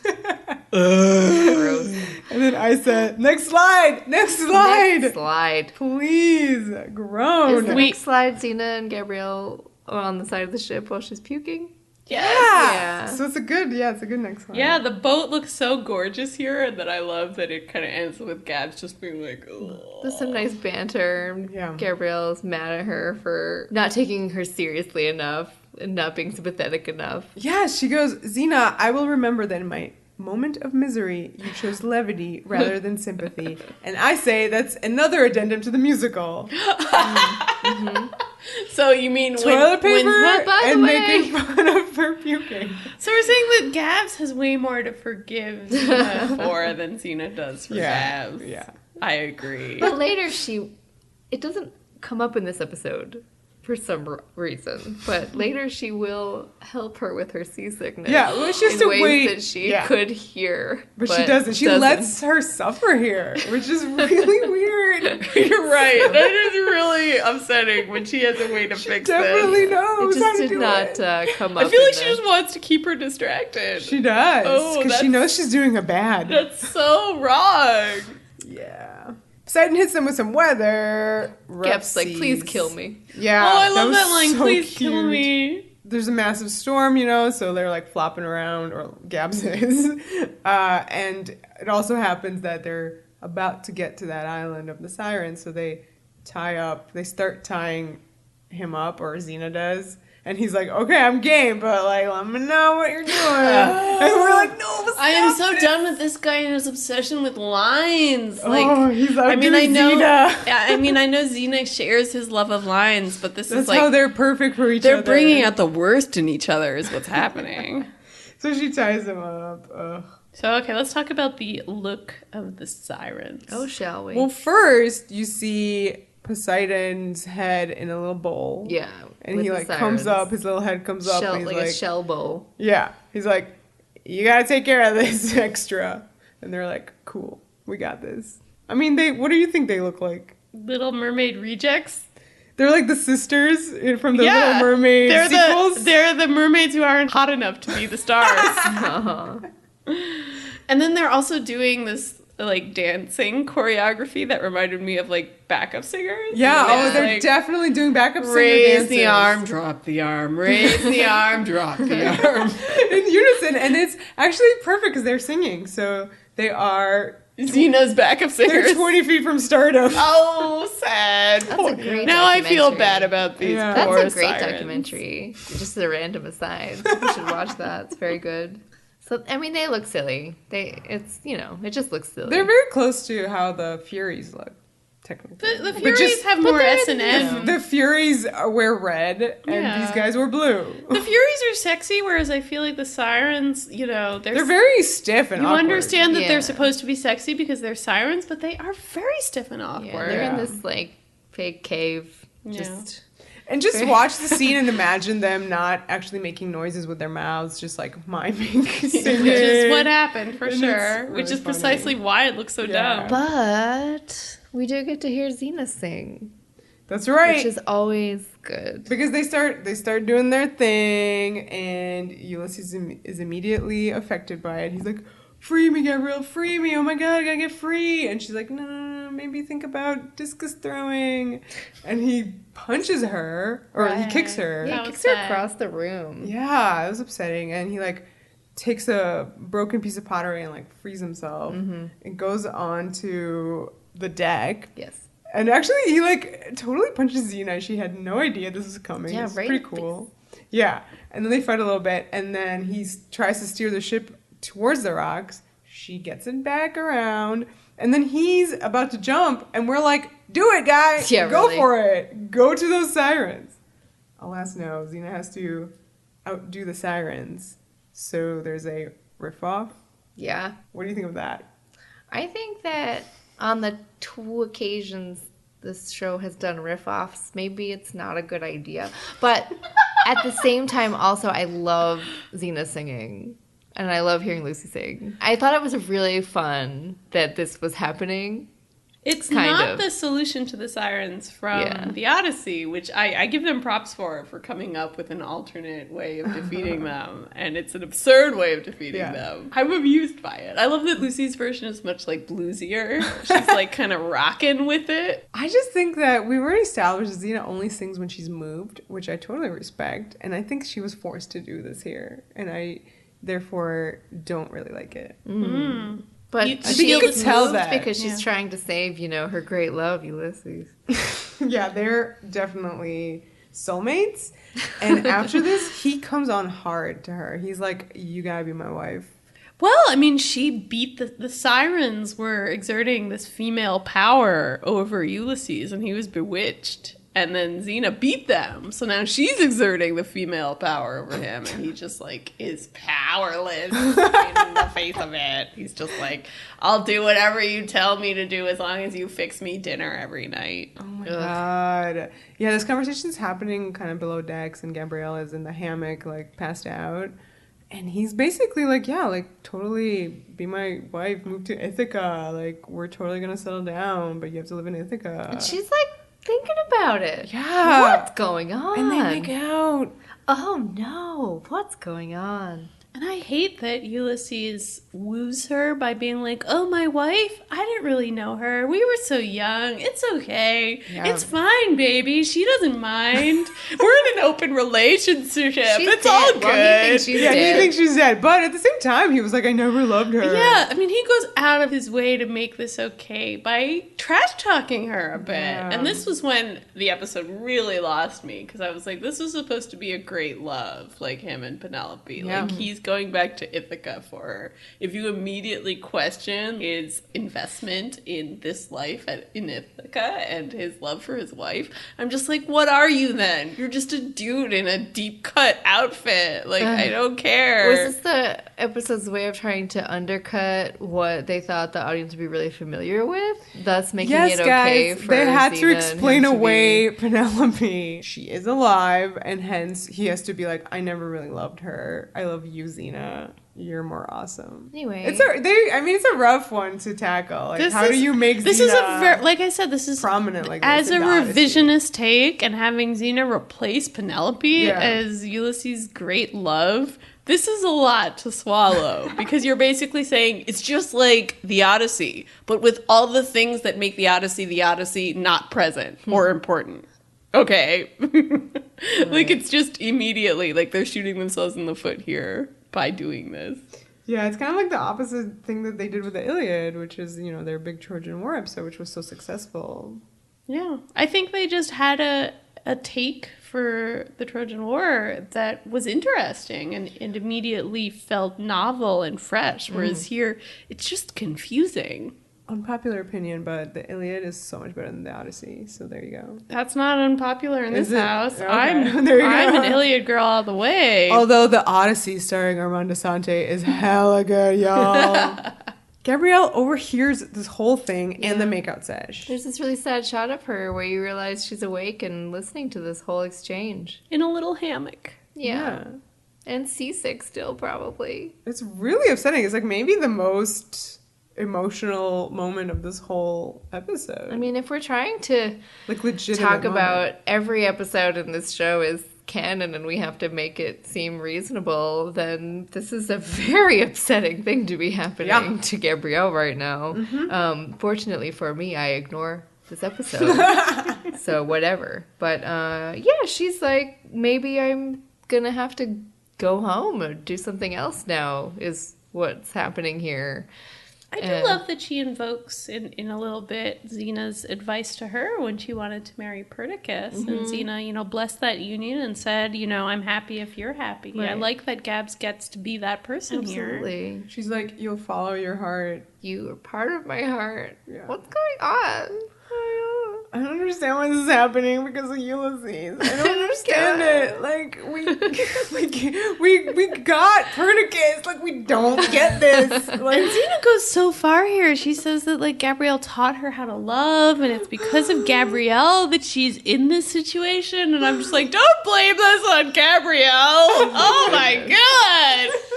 Yeah. This is why I almost would if Gabrielle had this experience, I would accept Xena having it as well, pre A Day in the Life somewhere. Just not now. yeah. I'm fine with anything else that continues on, but this episode is just egregious. Yeah. Maybe if it was Armanda Sante. Right. Maybe. All right, so they get to Ithaca, and there's a really cute moment where, Ulysses jumps and kisses the land, and so does Gabrielle. And to be clear, that's the cute part of it, because she's like, yay, not a boat anymore, dry land. I'm on dry land, motherfucker. No, that's not a line even. Sequel. They save his friend from some goons, and the friend is like, oh, Penelope, she's totally alive. And it's like, what? She's sad, but very much alive. And I was like, that's me. Watching this episode. Yeah. So we find out that Poseidon has masterminded all of this. He told Penelope that Ulysses was dead. He told Ulysses that Penelope was dead. He sent all these pirates to Ithaca to woo her as suitors. So it's just a bad situation. And then now Ulysses is going to have to break up. My next note is Ulysses is garbage underlined 5 times. Can you contextually explain? What could be happening? I can contextually explain this. Even now that he has been told that Penelope is alive and has been contending for all these years with all these pirates wooing her as suitors, he's like, well, I don't care about her. It's fine, Xena. I still want to be your boyfriend. And you're just like, fuck you, dude. You have a responsibility to this woman and this place. And what on earth are you trying to do with Xena? Like, get your shit together. This isn't a time for a midlife crisis. This is really rough. But I feel like later you could underline he's garbage with 6 lines, like a little bit later on. Yeah, and this is what I mean. Yeah, worse. he gets worse and worse because they continue to harp on the fact that he's really in love with Xena. Yeah. And I'm just like, I get it. I get that Xena's amazing and that anyone who wouldn't meets be in her, love with her? like, Exactly. she becomes their number one. But at the same time, like, this is a guy who should be invested in Ithaca in order for his story to make any sense at all. I would believe that if he thought that Penelope was dead, he's like, cool, I'm moving on. Xena, you're my girl. When he finds out that she's not, he should be like, no, you know what? I'm actually conflicted now. Because, like, now you're here, and, like, whatever I said to Xena about how I wasn't really in love with her. We were on a break! Yeah, exactly. Yeah. What happens outside Ithaca stays outside Ithaca. So Xena lays it on him, and she's like, I don't love you, get out of here, you're garbage, blah, blah, blah. He is garbage. Yeah, and so they end up, doing the thing from the Odyssey where he dresses up as a peasant, and he wants to string the bow, because Penelope at that moment, of course, is like, whoever strings the bow gets to be my hubby. Which is clever of her, because she knows that only Ulysses can string it. But it's also suspicious, because why does she do it right at the moment that he's actually there? Lots of... She read the script, okay? Yeah. And the book. I love that the dog Argus recognizes him. That's very sweet. You know what? That is the best moment of this whole episode. Yeah, nice That's dog. from the Nice doggo. Odyssey. His dog recognizes him. He was a puppy when Aw. Odysseus left for the Trojan War. 20 years later, It's 10 years later. I think that the war lasted 10 years and it takes... 20 years later, he's a ghost. It takes He him... recognizes No, it takes him 10 years to get back. This is a 20-year-old dog. That Okay. is He impossible. recognizes his human, and he's so overwhelmed that he dies What? instantly. This is awful. This is the Thank story. goodness This actually Argus- happens. That's Argus incredible. just Wow. comes on over. This is very cute. and it's really cute and nice, and he does not just spontaneously combust into a dead dog. And then they let peasant Ulysses have a go Yeah. at stringing the bow. This was amazing because it was like, oh no, he can't do it. I love that he couldn't do it Yeah. because he's such a flop. Yes. I mean, he is not a hero. He has just been totally compromised by his love of Xena and has become a very disgusting person who doesn't want to, like, save his birthplace from a horrible threat. And I love that she needed to step in to help him, because otherwise he couldn't even string that damn bow. Yeah. He don't string nobody's bow. Nobody saw that she drops a chalice and kind of goes under the table and helps him out, including him. He doesn't know. No. That's the big thing of this episode. I mean, he's pretty oblivious to a lot of things. So I feel bad for Penelope in all this. I mean, she seems like a really cool lady, and she doesn't deserve this. Yeah. She reminded me, I mean, obviously the casting, but she reminded me a lot of Helen, and they mention Helen in this episode too. So the bow is strung, and he does the thing where he already said it can go through 3 men, and it does. It was pretty badass. That was cool. Magical bow. Yeah. And obviously he regains Ithaca, yay! But then he still wants to travel with Xena and Gabrielle. Well, he props to him. He does say with Xena and Gabrielle. Yeah, he's all right with that thing. So. He knows Gabrielle is coming with them. Yeah. Now I sing the Lonely Island song about the threesome. Oh my god. I don't know it, so sorry. Anyway, he's gross. That's a different one. Okay. He goes up to Xena and he's like, you know, I figured out what you did before, and I love you more than ever. You're the worst. Like, literally, there's Penelope. You just rescued her, and you're still, like, trying to get with Xena. I do love that Xena is trying to sell Penelope to him. And, like, it says really, really nice things. And it reminds me of Margaret Atwood's book, The Penelope, which is, like, the version of the Odyssey, but based on the person that matters, aka his wife, who's left behind. I completely agree that, yes, there should be many lines about how awesome Penelope is. She stayed on her own for all those years, contented with all of these, like, gross guys who kept coming and, like, messing with her rule. Like, she basically ruled Ithaca, and she deserves props for that. Mm-hmm. He just has zero respect for her. He's just like, well, she was a girl when I knew her, so it doesn't count. And you're just so like, bad. Dude. He's awful. I mean, like, how does this episode even end? They leave on the boat, and you see, I mean, he stays, but, like, is it half-hearted? Yeah. He stays despite loving Xena. Yeah. So I mean, you're supposed to be like, oh, they're going to fall in love again. Like, Xena leaves those 2 kids, those 2 crazy kids, to rekindle their romance. But it's just awkward as fuck. Yeah. I mean, I guess I like the last beat of the episode, which is sort of reminding you, here's the, you know, famous story, you know, in which he returns and all is well. And look, in reality, he returned and was in love with a different woman, and it felt like a giant, complicated compromise, and he was not a happy camper. But that doesn't make me go, oh, I shed a tear for Ulysses. I'm just like, fuck you, dude. Get out of there, Xena. Get out. She made Gabrielle promise not to tell anyone, including him, that she helped him with the bow. But then what does Gabrielle do? She writes it in her scrolls, and now we know. Yeah. Right. Yeah, it's funny that Xena's like, this is Ulysses' story. And I'm like, no, this is the episode called Ulysses on the show Xena, Warrior Princess. Right? Gabrielle knows what's up. Man, I'm glad we're done with that. Yeah, this episode doesn't exist. But